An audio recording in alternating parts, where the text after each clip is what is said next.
Good morning, students. Good morning, students. Today we are going to revise the question answer of chapter number 16, light.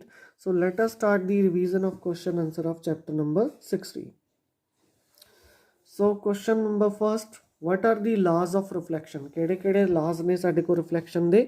So for a smooth polished surface, ਸਾਡੇ ਕੋ proper ਇੱਕ polished surface ਹੋਵੇ ਤਾਂ ਸਾਡੇ ਕੋ ਜਿਹੜੇ laws ਨੇ implement ਨੇ, the incident ray, the reflected ray and the normal at the point of incidence lie in the same plane. ਕਿ ਜਿਹੜੀ ਰੇ ਸਾਡੇ ਕੋ source ਤੋਂ ਆ ਰਹੀ ਹੈ ਤੇ ਜਿਹੜੇ ਸਰਫੇਸ ਨਾਲ ਟਕਰਾ ਰਹੀ ਆ ਉੱਥੋਂ ਉਹਨੇ ਉਹ ਤੇ ਇੱਕ ਜਿਹੜਾ ਨਾਰਮਲ ਹੈ 90 ਡਿਗਰੀ ਦਾ ਐਂਗਲ ਤੇ ਉਹ ਪੁਆਇੰਟ ਆ ਜਿਹੜਾ ਇੰਸੀਡੈਂਸ ਦਾ ਉਹ ਸਾਡੇ ਕੋਲ ਸੇਮ ਪਲੇਨ ਦੇ ਵਿੱਚ ਲਾਈ ਕਰਦਾ। ਸੇਮ ਪਲੇਨ ਆਣਾ ਇੱਥੇ ਪਲੇਸ ਨਹੀਂ, ਸੇਮ ਪਲੇਨ।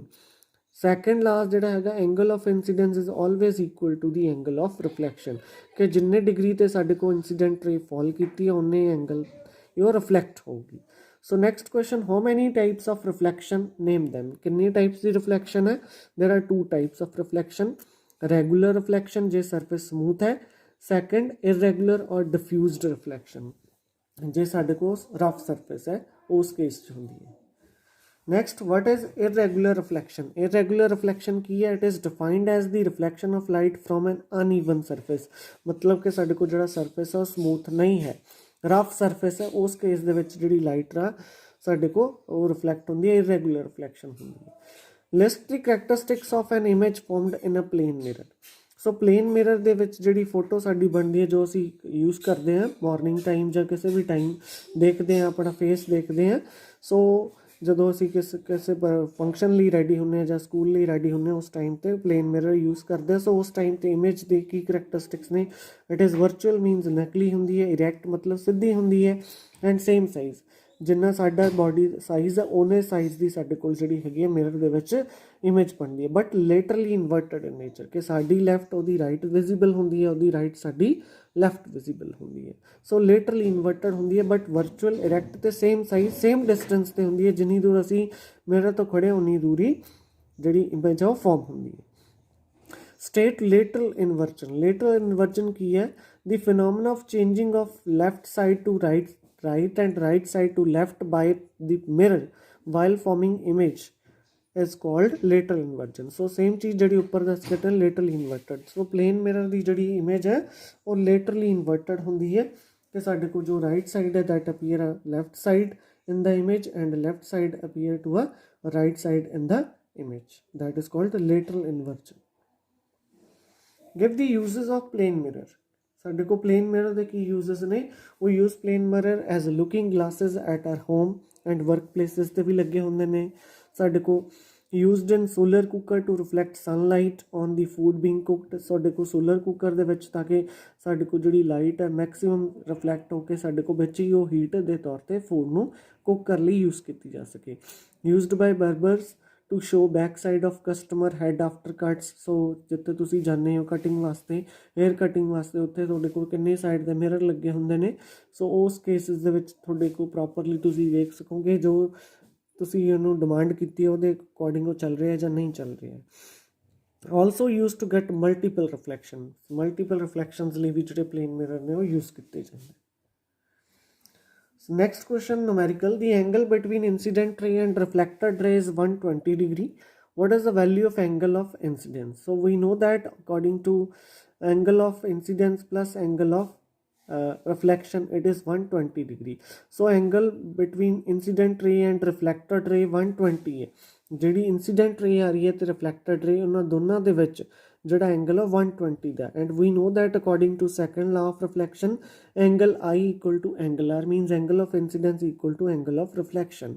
ਸੋ ਅਸੀਂ ਐਂਗਲ R ਦੀ ਵੈਲਿਊ ਕੀ ਪੁੱਟ ਕਰਾਂਗੇ? ਐਂਗਲ I ਇਸ ਕੁਐਸਚਨ 'ਚ। So angle I plus angle I equal to 120। So 2I equal angle I equal to 120। So ਉੱਧਰ 2 ਜਾ ਕੇ ਕੀ ਹੋ ਜਾਊਗਾ? Divide. So I equal to 60 degree. So angle of incidence ਕੀ ਹੋ ਗਿਆ ਸਾਡੇ ਕੋਲ 60। ਸੋ ਐਂਗਲ ਆਫ ਰਿਫਲੈਕਸ਼ਨ ਵੀ ਕੀ ਹੋਊਗਾ? 60 ਡਿਗਰੀ। ਸੋ ਇੱਥੇ ਤੁਹਾਡੇ ਕੋਲ ਕੋਈ ਵੀ ਕੁਐਸਚਨ ਆ ਸਕਦਾ ਕਿ ਐਂਗਲ ਆਫ ਰਿਫਲੈਕਸ਼ਨ ਵੀ ਕਿੰਨਾ ਹੈ ਉਹ ਤੁਸੀਂ ਆਈਡੈਂਟੀਫਾਈ ਕਰ ਸਕਦੇ ਹੋ। ਸੋ ਸੇਮ ਹੁੰਦਾ angle of incidence always equal to angle of reflection.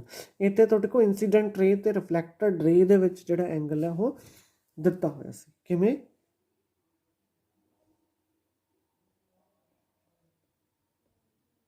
ਇਸ ਢੰਗ ਤੇ। ये इंसीडेंट रे है, ये रिफ्लैक्टेड रे है थोड़ी। जिहड़ा आ वाला एंगल है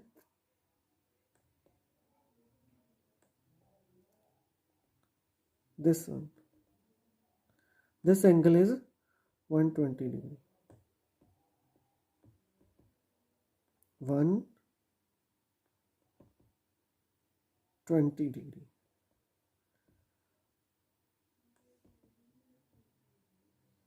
ये 120 डिग्री है थोड़े को, ये जड़ा एंगल है 120 डिग्री है। बट असी फाइंड आउट की करना है, एंगल ऑफ इंसिडेंस असी आ एंगल फाइंड आउट करना कल। Clear? So in this way we can find this. Clear? So actually सानू टोटल एंगल का सम जड़ा हो दिता होया सी 120 डिग्री। Clear? So next question is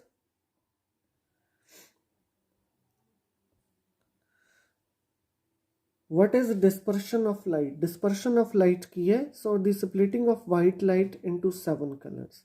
so white light आ जड़ी जदों 7 components ਦੇ ਵਿੱਚ 7 colors decompose ਹੁੰਦੀ ਹੈ, split ਹੁੰਦੀ ਹੈ, ਸਾਡੇ ਕੋ ਉਹਨੂੰ ਕੀ ਬੋਲਦੇ ਅਸੀਂ dispersion of light।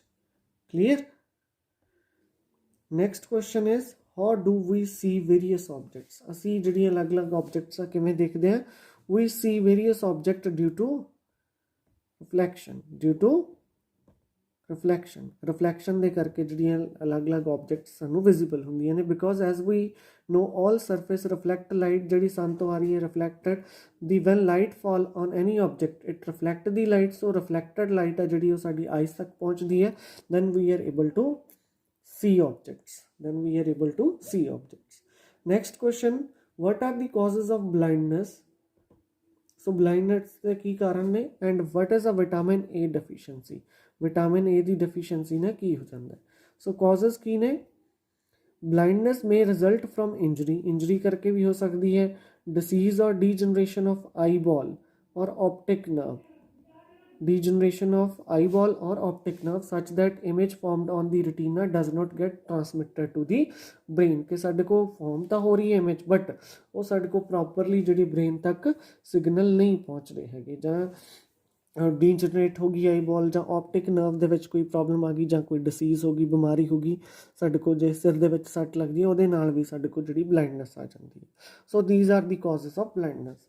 Next, vitamin A deficiency alone accounts of blindness in millions of children living in developing countries of Africa, Asia and South America। so vitamin A the deficiency ਨਾਲ ਸਾਡੇ ਕੋਲ night blindness ਹੋ ਜਾਂਦੀ ਹੈ। so mainly ਜਿਹੜੇ ਬਹੁਤ ਸਾਰੇ ਬੱਚੇ ਨੇ ਜਿਹੜੀਆਂ ਡਿਵੈਲਪਿੰਗ ਕੰਟਰੀਜ਼ ਨੇ, ਚਾਹੇ ਅਫਰੀਕਾ, ਚਾਹੇ ਏਸ਼ੀਆ, ਸਾਊਥ ਅਫਰੀਕਾ, ਅਮਰੀਕਾ, ਉਸ ਕੇਸਿਸ ਦੇ ਉਸ ਜਗ੍ਹਾ 'ਤੇ ਵੀ ਸਾਡੇ ਕੋਲ ਜਿਹੜੀ ਹੈਗੀ ਡੈਫੀਸ਼ੀਐਂਸੀ ਦੇ ਕਰਕੇ ਜਿਹੜਾ ਹੈਗਾ ਬਲਾਈਂਡਨੈਸ ਆ ਰਹੀ ਹੈ ਬੱਚਿਆਂ 'ਚ।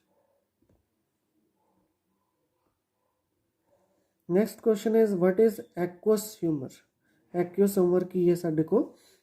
सो it is a space between the cornea and the lens. So ਇਹ ਸਪੇਸ ਜਿਹੜੀ ਸਾਡੇ ਕੋਲ ਕੋਰਨੀਆ ਤੇ ਲੈਂਸ ਦੇ ਵਿੱਚ ਪ੍ਰੈਜ਼ੈਂਟ ਹੁੰਦੀ ਹੈ, ਉਹਦੇ ਵਿੱਚ ਫਿਲ ਹੁੰਦਾ ਹੈ, ਫਿਲਡ ਵਿਦ ਲਿਕੁਇਡ। ਜਿਹੜੇ ਲਿਕੁਇਡ ਨਾਲ ਫਿਲ ਹੁੰਦੀ ਹੈ ਉਹਨੂੰ ਕੀ ਬੋਲਦੇ ਅਸੀਂ? ਐਕਵਸ humour.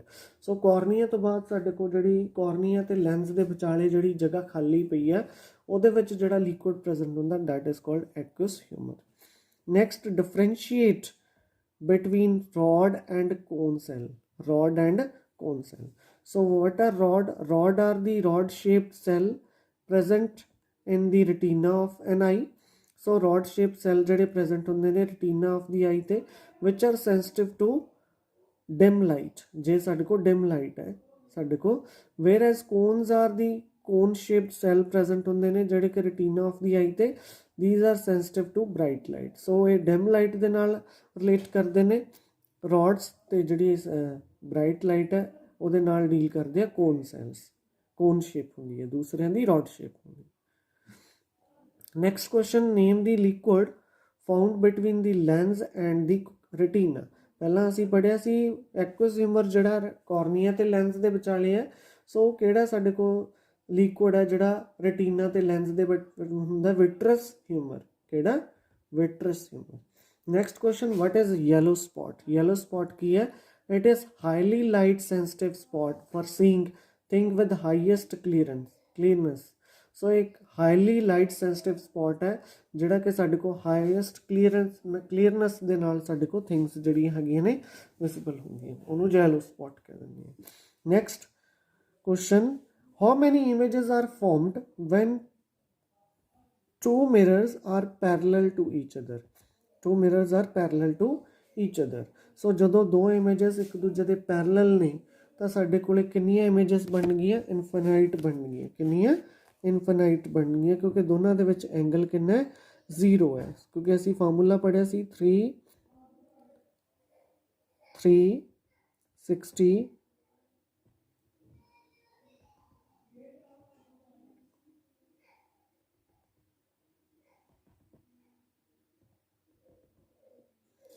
360 divided by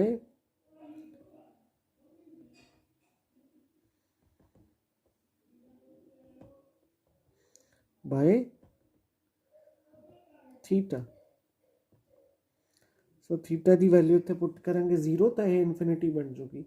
so -1 infinity च एक माइनस करेंगे तो भी कोई प्रॉब्लम नहीं है, इनफिनिटी रहना, यानी बहुत ज़्यादा बन गई क्योंकि प्लेन जोड़े मिरर्स ने की ने साढ़े को 0 डिग्री के present. Next question, what is a far point and a near point of human eye with normal vision? So in optics, the farthest and closest point at which an object can be brought into the focus by the eye are called far point and near point of the eye respectively. ਉਹ points ਜਿੱਥੇ ਤੱਕ ਅਸੀਂ properly ਜਿਹੜੇ ਸਾਡੇ ਕੋਲ object visible ਹੋ ਸਕਦੀਆਂ ਨੇ, ਤੇ ਨੇੜੇ ਤੋਂ ਨੇੜੇ ਉਹ ਪੁਆਇੰਟ ਜਿੱਥੇ ਤੱਕ ਸਾਡੇ ਕੋਲ ਕਲੀਅਰਲੀ ਆਬਜੈਕਟ ਜਿਹੜੀਆਂ ਵਿਜ਼ੀਬਲ ਹੋ ਸਕਦੀਆਂ ਨੇ, ਜਿੱਥੇ ਸਾਡੀ ਆਈ ਹੈ ਜਿਹੜੀ ਫੋਕਸ ਕਰ ਸਕਦੀ ਹੈ ਪ੍ਰੋਪਰਲੀ। ਕਲੋਜ਼ੈਸਟ ਪੁਆਇੰਟ ਤੇ for point. So for normal vision ਜਿਹੜਾ ਫਾਰ ਪੁਆਇੰਟ ਹੈ ਇਨਫਿਨਿਟੀ ਅਸੀਂ ਬਹੁਤ ਦੂਰ ਤੱਕ ਸਾਡੇ ਕੋਲ ਦੇਖ ਸਕਦੇ ਹਾਂ, ਬਟ ਜਿਹੜਾ ਨੀਅਰ ਪੁਆਇੰਟ ਹੈ 25 ਸੈਂਟੀਮੀਟਰ, ਮਤਲਬ ਕਿ ਕੋਈ ਵੀ ਆਬਜੈਕਟ ਹੈ ਜੇ ਅਸੀਂ ਪੜ੍ਹਦੇ ਵੀ ਹਾਂ ਤਾਂ ਬੁੱਕ ਐਟਲੀਸਟ ਸਾਡੇ ਕੋਲ 25 ਸੈਂਟੀਮੀਟਰ ਦੂਰ ਹੋਣੀ ਚਾਹੀਦੀ ਹੈ ਸਾਡੀਆਂ ਆਈਜ਼ ਤੋਂ। ਉਹ ਨੀਅਰ ਪੁਆਇੰਟ ਹੈ ਸਾਡੇ ਕੋਲ। ਫਾਰ ਪੁਆਇੰਟ ਸਾਡਾ ਜਿਹੜਾ ਹੈਗਾ ਉਹ ਇਨਫਿਨਿਟੀ ਤੱਕ ਹੈ। Next, write a short note on myopia and hypermetropia. So myopia ਕੀ ਹੈ? In this defect the eye lens cannot focus clearly on far off objects. So ਸਾਡੇ ਕੋਲ ਜਿਹੜੀਆਂ ਦੂਰ ਪਈਆਂ objects ਉਹਨਾਂ ਤੇ properly focus ਨਹੀਂ ਕਰ ਸਕਦਾ eye lens, but can focus nearby objects. So ਨੇੜੇ ਦੀਆਂ objects clearly ਦਿਖਦੀਆਂ ਨੇ। So this defect is cured by wearing a spectacles with concave lens of appropriate focal length. So concave lens ਜਿਹੜੀਆਂ ਹੈਗੀਆਂ ਸਪੈਕਲਸ ਦੇ ਵਿੱਚ ਯੂਜ਼ ਕੀਤੇ ਜਾਂਦੇ ਆ ਇੱਕ ਪਰਟੀਕੂਲਰ ਫੋਕਲ ਲੈਂਥ ਦੇ ਪਾਵਰ ਦੇ, ਜਿਹਦੇ ਨਾਲ ਇਹ ਡਿਫੈਕਟ ਜਿਹੜਾ ਹੈਗਾ ਠੀਕ ਹੋ ਜਾਂਦਾ ਹੈ। ਮਤਲਬ ਨੈਗੇਟਿਵ ਪਾਵਰ ਦਾ ਜਿਹੜਾ ਲੈਂਸ ਹੈ ਉਹ ਤੁਹਾਡੇ ਕੋਲੇ ਕਨਕੇਵ ਲੈਂਸ ਹੋਊਗਾ। ਜੇ ਮਾਈਨਸ ਨੰਬਰ ਕਹਿੰਦੇ ਹੁੰਦੇ ਨਾ ਸਪੈਕਲਸ ਦੇ ਵਿੱਚ ਨੈਗੇਟਿਵ ਆ ਜਾਂ ਪੋਜ਼ੀਟਿਵ, ਜੇ ਨੈਗੇਟਿਵ ਆ ਤਾਂ ਇਹਦਾ ਮਤਲਬ ਕਨਕੇਵ ਲੈਂਸ ਹੈ। ਸੋ ਹਾਈਪਰਮੈਟਰੋਪੀਆ ਇਨ ਦਿਸ ਡਿਫੈਕਟ ਜਿਹੜੀਆਂ ਨੇੜੇ ਦੀਆਂ ਆਬਜੈਕਟਸ ਨੇ ਉਹ ਵਿਜ਼ੀਬਲ ਨਹੀਂ ਹੁੰਦੀਆਂ ਪ੍ਰੋਪਰਲੀ। ਸੋ ਇਹ ਜਿਹੜਾ ਡਿਫੈਕਟ ਹੈ ਉਹਨੂੰ ਅਸੀਂ ਕਿਉਰ ਕਰ ਸਕਦੇ ਹਾਂ by using a convex lens. So convex lens ਜਿਹੜਾ ਹੈਗਾ ਉਹ ਪੋਜ਼ੀਟਿਵ ਪਾਵਰ ਹੁੰਦੀ ਹੈ। Clear? So these are the two defects. Next, name the 7 colours of rainbow. ਕਿਹੜੇ ਕਿਹੜੇ ਸਾਡੇ ਕੋਲ 7 ਕਲਰਸ ਨੇ? VIBGYOR, V stand violet, I stand for indigo, B stand for blue, G stand for green, Y stand for yellow, O stand for orange, R stand for red. So Vibgyor, so ਇਹ 7 colours ਨੇ ਜਿਹੜੇ rainbow ਦੇ ਵਿੱਚ ਹੁੰਦੇ ਨੇ। ਸਾਡੇ ਕੋਲ visible reason ਦਾ ਹੈਗਾ ਇਹ। So why eye sight becomes foggy in old age. ਸਾਡੇ ਕੋਲ ਜਿਹੜਾ ਧੁੰਦਲਾ ਕਿਉਂ ਦਿਖਣਾ ਲੱਗ ਜਾਂਦਾ ਸਾਡੇ ਕੋਲ ਓਲਡ ਏਜ ਦੇ ਵਿੱਚ ਜਿਹੜੀ ਹੈਗੀ ਹੈ। ਸੋ ਇਨ ਓਲਡ ਏਜਸ ਜਿਹੜਾ ਆਈ ਲੈਂਸ ਆ ਉਹ ਕਲਾਊਡੀ ਹੋ ਜਾਂਦਾ, ਉਹਦੇ ਉੱਪਰ ਵਾਈਟ ਇੱਕ ਲੇਅਰ ਜੀ ਬਣ ਜਾਂਦੀ ਹੈ। The person develops a cataract that is loss of vision, ਜਿਹਨੂੰ ਚਿੱਟਾ ਮੋਤੀਆ ਵੀ ਕਹਿ ਦਿੰਦੇ ਆ ਸਾਡੇ ਕੋਲ। So this defect can be treated by replacing opaque lens with the new artificial lens. ਕਿਉਂਕਿ ਲੈਂਸ ਜਿਹੜਾ ਉਹਦੇ ਉੱਪਰ ਸਾਡੇ ਕੋਲ ਮਟੀਰੀਅਲ ਜਿਹੜਾ ਜੰਮਣਾ ਸ਼ੁਰੂ ਹੋ ਜਾਂਦਾ ਏਜ ਦੇ ਅਕੋਰਡਿੰਗ, ਸੋ ਜਿਹਨੂੰ ਚਿੱਟਾ ਮੋਤੀਆ ਵੀ ਕਹਿ ਦਿੰਦੇ ਆ। ਸੋ ਉਹਨੂੰ ਅਸੀਂ ਰਿਪਲੇਸ ਕਰ ਸਕਦੇ ਹਾਂ ਆਰਟੀਫਿਸ਼ੀਅਲ ਲੈਂਸ ਦੇ ਨਾਲ। ਸੋ ਇਸ ਤਰ੍ਹਾਂ ਦੇ ਨਾਲ ਕੈਟਾਰੈਕਟ ਤੋਂ ਜਿਹੜਾ ਹੈਗਾ ਅਸੀਂ ਬਚ ਸਕਦੇ ਹਾਂ। What is the refraction of light? So ਪਹਿਲਾਂ ਹੁਣ ਤੱਕ ਅਸੀਂ ਪੜ੍ਹਿਆ ਰਿਫਲੈਕਸ਼ਨ, ਇਹ ਹੈ refraction. So it is a bending of light when it passes from one substance to another. So light ਜਦੋਂ ਇੱਕ ਮੀਡੀਅਮ ਤੋਂ ਦੂਸਰੇ ਮੀਡੀਅਮ 'ਚ ਜਾਂਦੀ ਹੈ ਤਾਂ ਉਹ ਮੁੜ ਜਾਂਦੀ ਹੈ। ਸੋ ਜਿੱਥੇ ਇੱਕ ਮੀਡੀਅਮ ਤੋਂ ਦੂਸਰੇ ਮੀਡੀਅਮ ਦੇ ਵਿੱਚ ਜਾਂਦੀ ਹੈ, ਸੋ ਉਸ ਬੈਂਡਿੰਗ ਆਫ ਲਾਈਟ ਨੂੰ ਅਸੀਂ ਕੀ ਕਹਿੰਦੇ ਹਾਂ, ਰਿਫਰੈਕਸ਼ਨ ਕਹਿੰਦੇ ਹਾਂ। So light travels in vacuum at speed 3 × 10⁸ metre per second ਹੈ ਜੇ ਵੈਕਿਊਮ ਦੀ ਗੱਲ ਕਰੀਏ। So when light travels through other material, air, glass, diamond ਜਾਂ ਪਲਾਸਟਿਕ, ਇਹਦੀ ਸਪੀਡ ਡਿਕਰੀਜ਼ ਕਰਦੀ ਹੈ ਕਿਉਂਕਿ ਇਹਨਾਂ 'ਚ ਪਾਰਟੀਕਲ ਆ ਜਿਹੜੇ ਉਹ ਕਲੋਜ਼ਲੀ ਪੈਕਡ ਹੁੰਦੇ। Clear. Next question, why owls can see very well in the night but not during the day like other animals. ਜਿਹੜਾ ਆਊਲ ਹੈ ਉਹ ਰਾਤ ਦੇ ਸਮੇਂ ਪ੍ਰੋਪਰਲੀ ਦੇਖ ਸਕਦਾ ਬਟ ਦਿਨ ਦੇ ਸਮੇਂ ਨਹੀਂ ਬਾਕੀ ਜਾਨਵਰਾਂ ਦੀ ਤਰ੍ਹਾਂ। So the owl has a large cornea and a large pupil to allow more light into the eye. So ਜਿਹੜਾ ਹੈਗਾ ਬਹੁਤ ਜ਼ਿਆਦਾ ਵੱਡਾ cornea ਤੇ pupil ਦਾ ਸਾਈਜ਼ ਹੁੰਦਾ ਜਿਹਦੇ ਕਰਕੇ ਬਹੁਤ ਜ਼ਿਆਦਾ ਲਾਈਟ ਦੀ ਰਿਕੁਆਇਰਮੈਂਟ ਆ ਆਈਜ਼ ਲਈ, ਸਾਡੇ ਕੋਲ more light into the eye. So it has a large number of rods on its retina and few cones that enables it to see properly dim light or in dark. So ਇਹਦੇ ਕੋਲੇ ਸਾਡੇ ਕੋਲ ਬਹੁਤ ਜ਼ਿਆਦਾ numbers ਦੇ ਵਿੱਚ roads present ਹੁੰਦੀਆਂ retina ਤੇ ਥੋੜ੍ਹੇ ਬਹੁਤੇ ਕੋਨਸ ਦੀ ਜਿਹੜੀ ਅਮਾਊਂਟ ਪ੍ਰੈਜ਼ੈਂਟ ਹੁੰਦੀ ਹੈ ਜਿਹਦੇ ਕਰਕੇ ਡਿਮ ਲਾਈਟ ਦੇ ਵਿੱਚ ਜਾਂ ਡਾਰਕ ਦੇ ਵਿੱਚ ਦੇਖ ਸਕਦਾ। ਠੀਕ ਹੈ, ਕਿਉਂਕਿ ਜਿਹੜਾ ਲਾਰਜ ਪੀਪਲ ਹੈ ਜਾਂ ਲਾਰਜ ਕੋਰਨੀ ਹੈ ਉਹ ਮੈਕਸਿਮਮ ਜਿਹੜੀ ਲਾਈਟ ਹੈ ਇਹਦੇ ਅੱਖਾਂ ਤੱਕ ਪਹੁੰਚਾਉਂਦਾ। ਸੋ ਇਸ ਕਰਕੇ ਡਿਮ ਲਾਈਟ ਹੈ ਜਿਹੜੀ ਉਹ ਵਿਜ਼ੀਬਲ ਕਰ ਸਕਦਾ ਕਿਉਂਕਿ ਬਹੁਤ ਜ਼ਿਆਦਾ ਨੰਬਰ 'ਚ ਇਹਦੇ ਕੋਲ ਰੋਡਸ ਪ੍ਰੈਜ਼ੈਂਟ ਹੁੰਦੀਆਂ। Next, explain the all parts of human eye. So eye has a ਰਫਲੀ ਸਫੈਰੀਕਲ ਸਰਫੇਸ ਹੈ। So the outer coat of eyes is white. Outer coat ਹੈ ਜਿਹੜੀ ਆਈਜ਼ ਦੀ ਵਾਈਟ ਹੈ and tough to protect the interior of the eyes from any kind of accident. So ਇਹ protect ਕਰਦੀ ਹੈ ਸਾਡੇ ਕੋਲ। It is a transparent front part is called cornea. ਜਿਹੜਾ ਉਹ ਟਰਾਂਸਪੇਰੈਂਟ ਫਰੰਟ ਪਾਰਟ ਆ ਉਹਨੂੰ ਕੋਰਨੀਆ ਬੋਲਦੇ ਆ। Behind the cornea there is a dark muscular structure that is called iris. ਉਹ ਜਿਹੜਾ ਪਿਛਲੇ ਸਾਡੇ ਕੋਲ ਵਿਚਾਲੇ ਹੈ ਉਹਨੂੰ ਇਰਿਸ ਬੋਲਦੇ ਆ। And the iris there is a small opening that is called pupil. ਉਹਦੇ 'ਚ ਵੀ ਇੱਕ ਸਮॉल ਓਪਨਿੰਗ ਪ੍ਰੈਜ਼ੈਂਟ ਹੁੰਦੀ ਹੈ ਜਿਹਨੂੰ ਪੀਪਲ ਬੋਲਦੇ ਆ। And the size of the pupil is controlled by the iris. ਜਿਹੜਾ ਸਾਈਜ਼ ਆਫ ਪੀਪਲ ਆ ਉਹ ਇਰਿਸ ਜਿਹੜੀ ਕੰਟਰੋਲ ਕਰਦੀ ਹੈ। And iris control the amount of light entering into the eye. So ਕਿੰਨੀ ਅਮਾਊਂਟ ਐਂਟਰ ਕਰਨੀ ਚਾਹੀਦੀ ਹੈ ਉਹਨੂੰ ਕੰਟਰੋਲ ਕਰਦੀ ਹੈ। ਜੇ ਜ਼ਿਆਦਾ ਉਹਦੇ ਕੋਰਸਪੋਂਡਿੰਗ ਸਾਡੇ ਕੋਲ ਚੇਂਜਸ ਆਉਂਦੇ। Next last question, how to care for eyes. ਇਹ ਤੁਸੀਂ ਬੁੱਕ ਤੋਂ ਲਿਖਿਆ ਸੀ ਕੁਐਸਚਨ। ਸੋ ਆਈਜ਼ ਇੰਪੋਰਟੈਂਟ ਨੇ ਸਾਡੇ ਲਈ। ਸੋ ਪ੍ਰੋਪਰ ਕੇਅਰ ਚਾਹੀਦੀ ਹੈ। Wash your eyes every day with water. Don't touch your eyes with dirty hands. Don't read insufficient light because ਉਹ ਤੁਹਾਡੇ ਕੋਲ ਸਟ੍ਰੇਨ ਕਾਜ਼ ਕਰ ਸਕਦੀ ਹੈ, ਸਿਰ ਵੀ ਦੁਖਣ ਲੱਗ ਸਕਦਾ। Don't stare into intense light like a sun. ਸਿੱਧਾ ਨਾ ਦੇਖੋ, ਇਹ ਡੈਮੇਜ ਕਰ ਸਕਦਾ ਤੁਹਾਨੂੰ ਰੈਟੀਨਾ ਨੂੰ। ਰੱਬ ਨਾ ਕਰੋ ਆਈਜ਼ ਨੂੰ ਜ਼ਿਆਦਾ ਕਲੋਜ਼ਲੀ ਬੁੱਕਸ ਨੂੰ ਰੀਡ ਨਾ ਕਰੋ ਅਤੇ ਰੈਗੂਲਰਲੀ ਆਪਣੀ ਆਈਜ਼ ਦਾ ਚੈੱਕਅਪ ਕਰਾਓ। ਅਤੇ ਵਿਟਾਮਿਨ ਏ ਗੁੱਡ ਅਮਾਊਂਟ ਦੇ ਵਿੱਚ ਲਓ ਆਪਣੀ ਡਾਈਟ ਦੇ ਵਿੱਚ, like carrots, broccoli, egg, milk, ਚੀਜ਼, ਪਪਾਇਆ, ਮੈਂਗੋ। ਇਹ ਸੋਰਸਿਸ ਸਾਡੇ ਕੋਲ ਵਿਟਾਮਿਨ ਏ ਪ੍ਰੋਵਾਈਡ ਕਰਦੇ ਨੇ। ਸੋ these are the question answer of chapter number 16. If you guys have any query you can call me. Thank you.